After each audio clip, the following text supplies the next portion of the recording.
He says that's his cake, so we hear more from him. Thank you very much. Thank you. Thank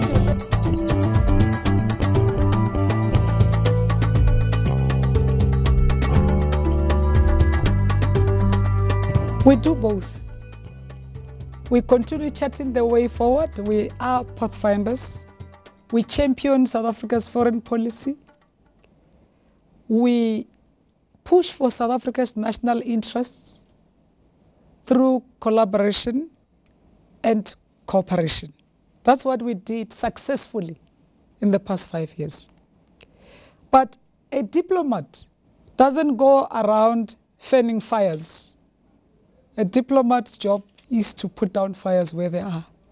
So if they say I was doing that, I am very happy. I think I've been very successful.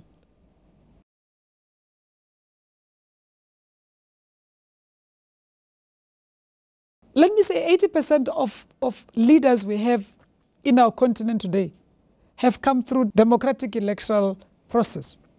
But there's this new trend where post-elections, you'll have a group of mutineers, of bandits, if you like, who get together, and then they say, no, we are rebels. Actually, we want to fight the government. They contest elections, lose, then a few soldiers will join them, then they say they want to negotiate power. We mustn't allow this. And we are saying no to this. I think that's the new trend that African leaders are saying we should fight against, and we will. And that's where your Africa's capacity for immediate response would also come quite handy.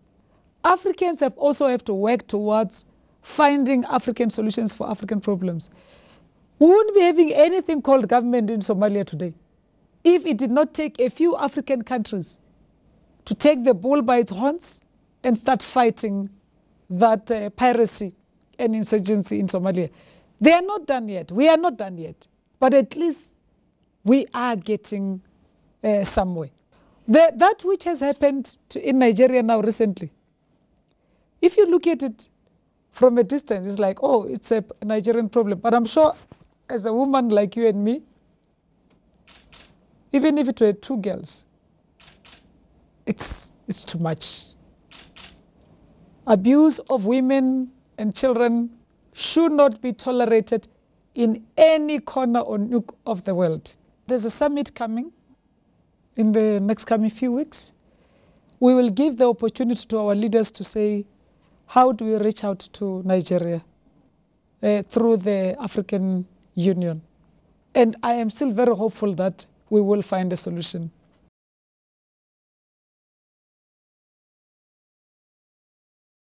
South Africa's foreign policy or security policy has never spoken of South Africa and men and women in uniform or Minister of Defense and the President wakes up one morning and go to another country. Never. Even when we were there earlier, it was under MONUSCO, under the UN. That's cooperation and collaboration.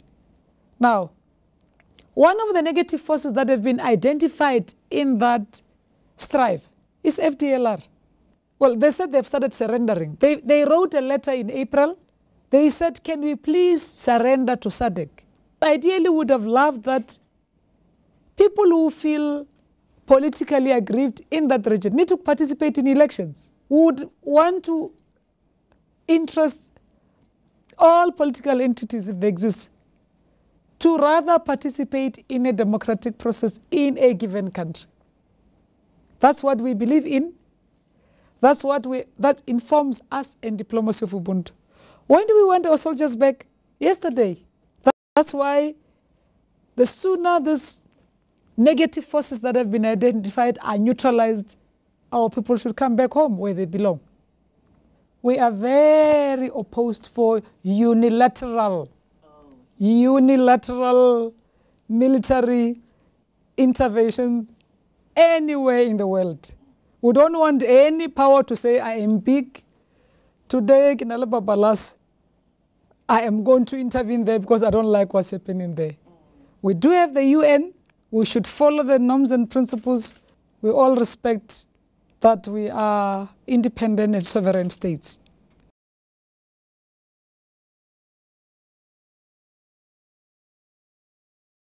At primary level, education. You know, I was very happy. One of our colleagues made a proposal. I hope it will see the light of day. That how about just making our children at least once a week sing our national anthem at assembly. Once a week. See the flag, not at functions. Patriotism starts there. Secondly, just know your neighborhood. Academia, think tanks, our intelligentsia. These are your immediate ports of call now, as you're seated here. Be it at the provincial, national level, and anybody who says I'm a representative of our people must know the basics of international relations.